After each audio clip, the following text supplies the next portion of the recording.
Exact ಆಗಿ ದಕ್ಷಿಣವನ್ನ ನೋಡ್ತಾ ಇದ್ರೆ ಸಂಪತ್ತು ಪ್ರಾಪ್ತಿ ಅಂತ ಮನೆಗೆ ಹೋದ್ಮೇಲೆ ಅವರು ತುಂಬಾ ಆರ್ಥಿಕವಾಗಿ ವೃದ್ಧಿಯನ್ನ ಪಡಿತಾರೆ. ದಕ್ಷಿಣದ ನೈಋತ್ಯದಕ್ಕೆ ಏನಾದ್ರು ಟಿಲ್ಟ್ ಆಗಿದ್ರೆ ಗಂಡಾಂತರ ಜಾಸ್ತಿ ಆಗುತ್ತೆ. ಪೂರ್ವ ದಿಕ್ಕಲ್ಲಿ 3 ಮತ್ತು 4ನೇ ದಿಕ್ಕಲ್ಲಿ ಡೋರ್ ಇಟ್ಟು ಗೃಹ ನಿರ್ಮಾಣ ಮಾಡಿದ್ರೆ ಐಶ್ವರ್ಯ ವೃದ್ಧಿ.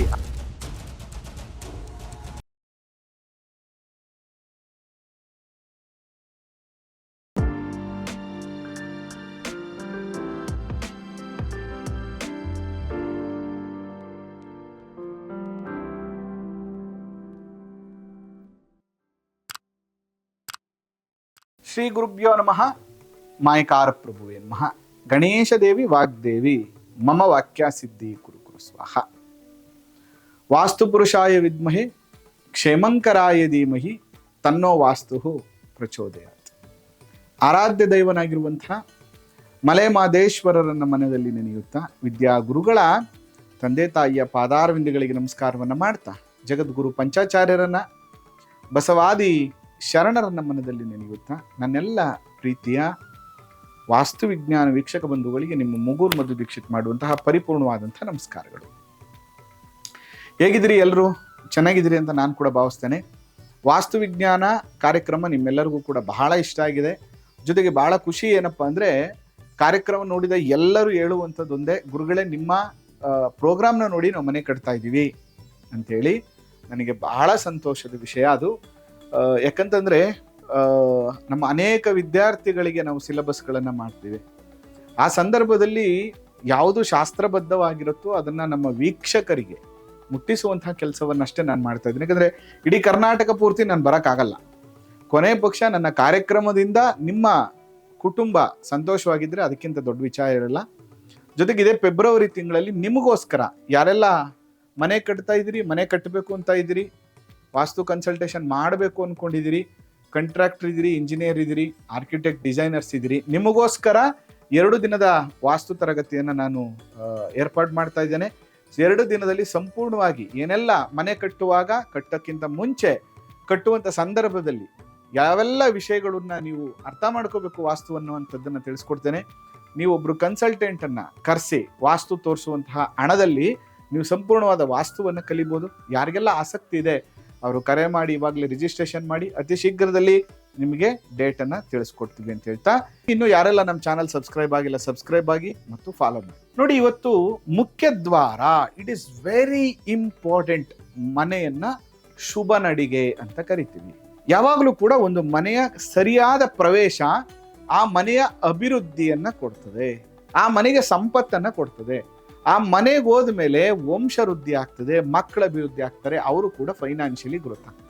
ಕೆಲವು ಸರಿ ನಾವು ಮಾಡುವಂತ ಸಣ್ಣ ಸಣ್ಣ ತಪ್ಪುಗಳು ನಮಗೆ ಗೊತ್ತೇ ಇಲ್ಲ. ಒಂದಷ್ಟು ಡಿಗ್ರಿ ಟಿಲ್ಟ್ ಇರುತ್ತೆ, 25-30 ಡಿಗ್ರಿ ಟಿಲ್ಟ್ ಇರುತ್ತೆ. ನಾವು ಕರೆಕ್ಟಾಗಿ ಡೋರ್ ಇಟ್ಟಿದೀವಿ ಅನ್ನುವಂತಹ ನಿಟ್ಟಿನಲ್ಲಿ ನಾವು ಡೋರ್ ಇಟ್ಬಿಟ್ಟಿರ್ತೀವಿ. ಬಟ್ ಅದು ಉಪದಿಕ್ಕುಗಳನ್ನ ನೋಡುವಂತ ಸಂದರ್ಭದಲ್ಲಿ ಬಹಳ ಕೆಟ್ಟದಾಗಿ ನಮಗೆ ಫಲವನ್ನ ಕೊಡ್ತದೆ. ಅದು ಹೇಗೆ ಅನ್ನುವಂಥ ವಿಷಯವನ್ನ ನಾನು ನಿಮ್ಗೆ ತಿಳಿಸ್ತಾ ಹೋಗ್ತೇನೆ. ನೋಡಿ, ಸಾಮಾನ್ಯವಾಗಿ ಪೂರ್ವ ದಿಕ್ಕಿನ ಅಂದ್ರೆ ಈ ಪೂರ್ವ ದಿಕ್ಕಲ್ಲಿ 3 ಮತ್ತು 4ನೇ ದಿಕ್ಕಲ್ಲಿ ಡೋರ್ ಇಟ್ಟು ಅದು ಎಕ್ಸಾಕ್ಟ್ ಆಗಿ ಪೂರ್ವವನ್ನೇ ನೋಡುವಂತಹ ರೀತಿಯಲ್ಲಿ ನಾವೇನಾದ್ರೂ ಗೃಹ ನಿರ್ಮಾಣ ಮಾಡಿದ್ರೆ ಐಶ್ವರ್ಯ ವೃದ್ಧಿ. ಆ ಮನೆಗೆ ಹೋದ್ಮೇಲೆ ಅವರು ತುಂಬಾ ಫೈನಾನ್ಷಿಯಲಿ ಇಂಪ್ರೂವ್ಮೆಂಟ್ ಆಗ್ತಾರೆ ಅಂತ ಶಾಸ್ತ್ರ ಹೇಳುತ್ತೆ. ನನ್ನ ಅನುಭವದಲ್ಲಿ ಕೂಡ ಇದು ಅತ್ಯಂತ ಎಫೆಕ್ಟಿವ್ ಆಗಿ ರಿಸಲ್ಟ್ ಅನ್ನ ಕೊಡ್ತದೆ. ಆದ್ರೆ ಆ ಡೋರ್ನ ಇಡುವಂತ ಸಂದರ್ಭದಲ್ಲಿ ಇದು ಆಗ್ನೇಯ ದಿಕ್ಕು. ಆ ಡೋರ್ನ ಏನಾದ್ರೂ ಟಿಲ್ಟ್ ಮಾಡಿ ಇಟ್ಬಿಟ್ಟಿದ್ರೆ, ಹಿಂಗ್ ಮಾಡಿ ಡೋರ್ನ ಇಲ್ಲಿಟ್ಟಿ, ಅಥವಾ ನಮಗ್ ಗೊತ್ತಿಲ್ಲದೆ ಡೋರ್ ಏನಾದ್ರೂ ಟಿಲ್ಟ್ ಆಗಿದ್ರೆ, ಅಂದ್ರೆ ಈ ಪೂರ್ವದಲ್ಲಿ ಇಡುವಂತಹ ಡೋರ್ ಏನಾದ್ರೂ ಅಗ್ನಿ ದಿಕ್ಕನ್ನ ಏನಾದ್ರೂ ನೋಡ್ತಿದ್ರೆ ಟಿಲ್ಟ್ ಆಗ್ಬಿಟ್ಟಿದ್ರೆ ವಂಶ ಕ್ಷಯವಾಗ್ತದೆ. ಅವರ ಮನೆಯಲ್ಲಿ ಮಕ್ಕಳು ಅಭಿವೃದ್ಧಿಗೆ ಬರೋದಿಲ್ಲ, ಮಕ್ಕಳು ಜೀವನದಲ್ಲಿ ತುಂಬಾ ಕಷ್ಟವನ್ನ ಪಡ್ತಾರೆ. ವೆಲ್ ಎಜುಕೇಟೆಡ್ ಇದ್ರು ಅವ್ರಿಗೆ ಕೆಲಸ ಸರಿಯಾಗಿ ಸಿಗೋದಿಲ್ಲ, ಅಥವಾ ಕೆಲಸ ಸಿಕ್ಕಿ ಮದುವೆ ಆದ್ರೂ ಕೂಡ ಅವರ ವಂಶಾವಳಿಗಳು ಅಭಿವೃದ್ಧಿ ಆಗೋದಿಲ್ಲ. 2ನೇದು ಬಂದು ದಕ್ಷಿಣ ದಿಕ್ಕಿಗೆ ನೋಡಿ. Actually 4th position is very good.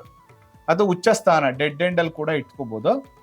Exact ಆಗಿ ದಕ್ಷಿಣವನ್ನ ನೋಡ್ತಾ ಇದ್ರೆ ಸಂಪತ್ತು ಪ್ರಾಪ್ತಿ ಅಂತ ಮನೆಗೆ ಹೋದ್ಮೇಲೆ ಅವರು ತುಂಬಾ ಆರ್ಥಿಕವಾಗಿ ವೃದ್ಧಿಯನ್ನು ಪಡಿತಾರಂತೆ. ಫೈನಾನ್ಷಿಯಲಿ ತುಂಬಾ ಚೆನ್ನಾಗಿ ಅವರು ಇಂಪ್ರೂವ್ಮೆಂಟ್ ಆಗ್ತಾರಂತೆ. ಆದರೆ ಆ ಡೋರ್ ಏನಾದ್ರೂ ಕ್ರಾಸ್ ಆಗಿ ಅಗ್ನಿ ದಿಕ್ಕು, ದಕ್ಷಿಣ ಆಗ್ನೇಯ ದಿಕ್ಕನ್ನ ನೋಡುವಂತ ರೀತಿಯಲ್ಲಿ ಏನಾದ್ರೂ ನೀವು ಇಟ್ಕೊಬಿಟ್ಟಿದ್ರೆ ಅಗ್ನಿ ಭಯ ಮತ್ತು ದರಿದ್ರ ಆ ಮನೆಗೆ ಹೋದ್ಮೇಲೆ ಏನೋ ಒಂದು ಅವಘಡಗಳು ಸಂಭವಿಸುವಂಥದ್ದು, ಅಪಘಾತಗಳಾಗುವಂಥದ್ದು, ದರಿದ್ರತೆ, ಏನಪ್ಪ ಮನೆ ಎಷ್ಟು ಸಂಪಾದನೆ ಮಾಡಿದ್ರು ಸಾಲ ತೀರ್ತಾ ಇಲ್ಲ, ಸಾಲಕ್ಕೆ ಸಾಲ, ಈ ಮನೆಗೆ ಬಂದ್ಮೇಲೆ ಮೈನಸ್ಗೆ ಬರ್ತಾ ಇದೀವಿ ಹೊರತು ಪ್ಲಸ್ಗೆ ಬರ್ತಾ ಇಲ್ಲ. ನಿಮಗ್ ಗೊತ್ತೇ ಇಲ್ಲ ಯಾವ ಕಾರಣಕ್ಕೆ ಆಗ್ತಾ ಇರತ್ತಂತ ಟಿಲ್ಟ್, ಆ ಡೋರ್ನ ಟಿಲ್ಟ್ ಆಗಿ ಇಟ್ಕೊಂಡಿದ್ರೆ ಅದು ನಿಮ್ಗೆ ಖಂಡಿತವಾಗಿಯೂ ಸಮಸ್ಯೆಗಳನ್ನ ತಂದೊಡ್ಬಿಡುತ್ತೆ. ಇನ್ನು ದಕ್ಷಿಣ ದಿಕ್ಕಾಯ್ತು. ಈ ದಕ್ಷಿಣ ದಿಕ್ಕಿದೆಯಲ್ಲ, ಈ ದಕ್ಷಿಣದಿಂದ ಏನಾದ್ರೂ ನೈಋತ್ಯದ ಕಡೆಗೆ ಟಿಲ್ಟ್ ಆಗಿದ್ರೆ, ಈಗ ನೋಡಿ ಅಗ್ನಿ ದಿಕ್ಕಿಗೆ ಆಯ್ತಿದೆ, ಆದ್ರೆ ಈ ದಕ್ಷಿಣದ್ದೇನಾದ್ರೂ ನೈಋತ್ಯದ ಕಡೆಗೆ ಟಿಲ್ಟ್ ಆಗಿದ್ರೆ, ಈಗ ಎಕ್ಸಾಂಪಲ್ ಇಲ್ಲೇ ಕರೆಕ್ಟ್ ಪೊಸಿಷನ್ ಡೋರ್ ಇಟ್ಟಿದೀವಿ ನಾವು, ರೈಟ್ ಪೊಸಿಷನ್ ಅಲ್ಲೇ ಡೋರ್ ಇಟ್ಟಿದೀವಿ ನಾವು, ಆದ್ರೆ ಈ ರೈಟ್ ಪೊಸಿಷನ್ ಡೋರ್ ಇಡುವಂತ ಸಂದರ್ಭದಲ್ಲಿ ಟಿಲ್ಟ್ ಆಗಿದ್ರೆ ಡೋರ್, ನಿಮಗೆ ಗೊತ್ತೇ ಇರಲ್ಲ ಡೋರ್ ಟಿಲ್ಟ್ ಆಗಿದೆ ಅಂತ. ಯಾಕೆ ಗೊತ್ತಾ, ನೀವು ಕರೆಕ್ಟ್ ಆಗಿ ಇಟ್ಟಿರ್ತೀರಿ, ಆದ್ರೆ ಅಲ್ಲಿ ಪ್ರಾಬ್ಲಮ್ ಏನಾಗ್ಬಿಡುತ್ತೆ ಗೊತ್ತಾ, ಡಿಗ್ರಿ ಟಿಲ್ಟ್ ಇರುತ್ತೆ, ನಿಮ್ ಸೈಟ್ ಒಂದು 25-30-40 ಡಿಗ್ರಿ ಟಿಲ್ಟ್ ಇರುತ್ತೆ ಅಂತ ಇಟ್ಕೊಳ್ಳೋಣ. ಆ ಸಂದರ್ಭದಲ್ಲಿ ಏನ್ ಮಾಡ್ತೀರಿ, ನಿಮ್ಗೆ ಗೊತ್ತೇ ಇರಲ್ಲ, ನಾವು ಕರೆಕ್ಟ್ ಆಗಿ ಇಟ್ಟಿದೀವಿ ಅಂತ ನೀವು ಡೋರ್ ಇಟ್ಬಿಟ್ಟಿರ್ತೀರಿ. ಆ ಡೋರ್ ಏನ್ ಮಾಡಿರುತ್ತೆ ಅಂದ್ರೆ ದಕ್ಷಿಣ ನೈಋತ್ಯದ ಕಡೆಗೆ ಟಿಲ್ಟ್ ಹಾಕ್ಬಿಟ್ಟಿರುತ್ತೆ. ಈ ರೀತಿಯಾಗಿ ದಕ್ಷಿಣದ ನೈಋತ್ಯದಕ್ಕೆ ಏನಾದ್ರು ಟಿಲ್ಟ್ ಆಗಿದ್ರೆ ಗಂಡಾಂತರ ಜಾಸ್ತಿ ಆಗುತ್ತೆ, ಅಪಘಾತಗಳು ಜಾಸ್ತಿ ಆಗ್ತದೆ, ಆಕ್ಸಿಡೆಂಟ್ಸ್ಗಳು ಜಾಸ್ತಿ ಆಗ್ತದೆ, ರೋಗ ಬಾಧೆಗಳು ಜಾಸ್ತಿ ಆಗ್ತದೆ, ಅನ್ಎಕ್ಸ್ಪೆಕ್ಟೆಡ್ ಅಲ್ಲಿ ಹೆಲ್ತ್ ಪ್ರಾಬ್ಲಮ್ಗೆ ಸಿಕ್ಕಾಕುತ್ತೀರಾ, ದಾಂಪತ್ಯ ವಿರಸ ಜಾಸ್ತಿ ಆಗ್ತದೆ. ಅದಕ್ಕಾಗಿ ಯಾವುದೇ ದಿಕ್ಕು ಉಪದಿಕ್ಕುಗಳು ಅಂತ ಕರಿತೀವಿ, ಅದಕ್ಕೆ ಪ್ರತಿ ಒಂದಕ್ಕೂ ಕೂಡ ಅದಕ್ಕೊಂದು ಡಿಗ್ರಿ ಅಂತ ಇರುತ್ತೆ. ಅದಕ್ಕೆ ನಾನು ಯಾವಾಗ್ಲೂ ಏನ್ ಹೇಳ್ತೀನಿ ಅಂದ್ರೆ, ಕೆಲವೊಂದು ಇಂಪಾರ್ಟೆಂಟ್ ವಿಷಯಗಳು ಬಂದಾಗ, ಅಂದ್ರೆ ಏನೋ ಸ್ವಲ್ಪ ಸೈಟ್ ಟಿಲ್ಟ್ ಇದೆ, ಮುಖ್ಯ ದ್ವಾರವನ್ನ ನಾವು ಇಡಬೇಕು, ಮತ್ತೆ ಮೇಜರ್ ಏನೋ ಒಂದಷ್ಟು ಚೇಂಜಸ್ ಮಾಡಬೇಕು ಅಂತ ಸಂದರ್ಭದಲ್ಲಿ ದಯವಿಟ್ಟು ಒಂದು ಸರಿ ಅದ್ರ ಬಗ್ಗೆ ಚರ್ಚೆಯನ್ನ ಮಾಡಿ ಡಿಸಿಷನ್ ಅನ್ನ ತಗೊಳ್ಳಿ. ನಾವು ಮಾಡ್ತಾರ ಸರಿ ತಪ್ಪುನ ಅಂತ ತಿಳ್ಕೊಳ್ಳಿ. ಕೆಲವು ಸರಿ ಏನಾಗ್ಬಿಡುತ್ತೆ ಅಂದ್ರೆ, ನಾವು ಬ್ಲೈಂಡ್ ಆಗಿ ಕೂಡ ಮಾಡೋದು ಅಥವಾ ನಾವು ಮಾಡ್ತಾರ ಸರಿ ಅಂತ ತಿಳ್ಕೊಂಡು ಮಾಡಿದ್ರು ಕೂಡ ಅದು ನಮಗೆ ತೊಂದರೆಯನ್ನ ಕೊಡುವಂತ ಸಾಧ್ಯತೆಗಳಿರ್ತದೆ. ಅದರಿಂದ ಈ ರೀತಿ ಟಿಲ್ಟ್ ಏನಾದ್ರೂ ಇದ್ರೆ ನೋಡಿ, ಗಂಡಾಂತರ ಅಂತ ಟಿಲ್ಟ್ ಆಗಿದ್ರೆ, ದಕ್ಷಿಣದ ನೈಋತ್ಯದ ಕಡೆಗೆ ಏನಾದ್ರು ಟಿಲ್ಟ್ ಆಗಿದ್ರೆ ಅದು ಅನಾಹುತಕ್ಕೆ ಕಾರಣ ಆಗ್ಬಿಡುತ್ತೆ. ಅದಕ್ಕೆ ನಾವು ಯಾವಾಗಲೂ ದಕ್ಷಿಣದಲ್ಲಿ 4 ಮತ್ತು 6 ಪೊಸಿಷನ್ ಡೋರ್ಗೆ ತುಂಬಾ ಒಳ್ಳೇದು. ಎಕ್ಸಾಕ್ಟ್ ಸೆಂಟ್ರಲ್ ಕೂಡ ನಾವು ಇಡಬಾರ್ದು. ದಕ್ಷಿಣ ನೈಋತ್ಯದ ಮಧ್ಯದಲ್ಲಿ 4th ಆದ್ಮೇಲೆ 6th position also is very good ಅಂತ ಹೇಳಿ ನಮ್ಗೆ ಶಾಸ್ತ್ರ ಹೇಳುತ್ತೆ.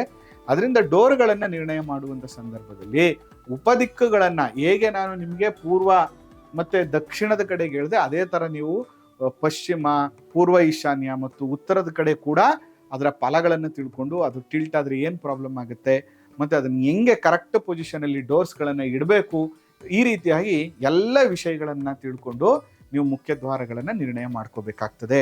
ದಯವಿಟ್ಟು ಮನೆ ಕಟ್ಟುವಂತ ಸಂದರ್ಭದಲ್ಲಿ ಪ್ಲಾನ್ಗೋಸ್ಕರ ಟೈಮ್ ಸ್ಪೆಂಡ್ ಮಾಡಿ, ನೀವು ಆ ಪ್ಲಾನ್ ಕರೆಕ್ಷನ್ಸ್ಗೋಸ್ಕರ ಟೈಮ್ ಸ್ಪೆಂಡ್ ಮಾಡಿ. ಇದು ನಿಮ್ಗೆ ಅತ್ಯಂತ ಶುಭವನ್ನ ಕೊಡುತ್ತೆ. ಯಾಕಂದ್ರೆ ಮನೆ ಕನ್ಸ್ಟ್ರಕ್ಷನ್ ಶುರುವಾಯ್ತು, ಮನೆ ಕೆಲಸ ಶುರುವಾಗೋಯ್ತು ಅನ್ನುವಂಥದ್ದು ಇರ್ತದೆ. ಆದ್ರೆ ಶುರು ಆದ್ಮೇಲೆ ಯಾವುದನ್ನು ಹೊಡೆಯಕ್ಕಾಗೋದಿಲ್ಲ. ಮತ್ತೆ ಒಂದ್ಸರಿ ಮಾಸ್ಟರ್ ಪ್ಲಾನ್ ಲಾಕ್ ಆದ್ಮೇಲೆ ಯಾವುದೇ ಚೇಂಜಸ್ ಇದ್ರೂ ಕನ್ಸಲ್ಟೆಂಟ್ ಜೊತೆ ಒಂದ್ಸರಿ ಡಿಸ್ಕಸ್ ಮಾಡಿ ತದನಂತರ ನೀವು ಮುಂದುವರಿಯುವಂಥದ್ದು ತುಂಬಾ ಒಳ್ಳೇದು ಅಂತ ಹೇಳ್ತಾ ಈ ಸಂಚಿಕೆನ ಮುಗಿಸ್ತಾ ಇದ್ದೇನೆ.